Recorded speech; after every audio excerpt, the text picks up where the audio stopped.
Mga kasaging ninangutana sa kuha kung unsa daw ang distance nga akong gigamit sa pagtanom og saging. Atong tanawon ha kung unsa di akong gigamit. Kining distance sa ako ang gitanom karon 2 meter ni siya.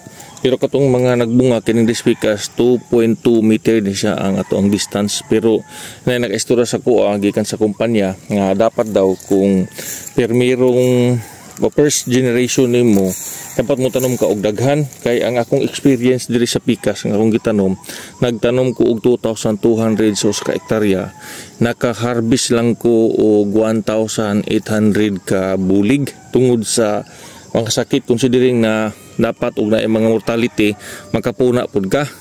Ang problema man gud kung wala kay ikapuna labi nag first generation wa kay kakuhaan perting di soda kung dako kayo og diferensya.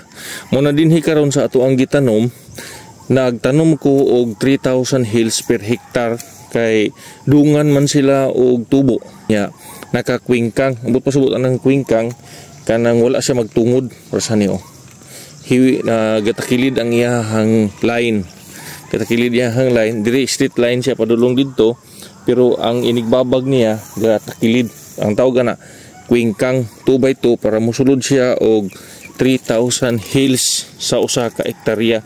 Anong 3,000 hills man daghang kayo. Wala may problema kay magdugan sila og tubo. Nya dili man sila maghaong ang kuyaw ana gud inigdagko na. Dito na ta inidagko na ni maka-harvest na ta og first generation, makatining na ta sa iya ha. Pwede na ta mag-adjust dito. Nya preparation po na kung naay mga mortality nga imong gitanom di ka malugi sa population kung kini naay mortality ini 200 300 okay ra kayo kay ang sakit man gud sa bansita Panama ug kini nga tuong mortality pagtanom adi maginato malikayan labi na ni nga tuang problema sa fusarium wilt karon so mao ni mga kasaging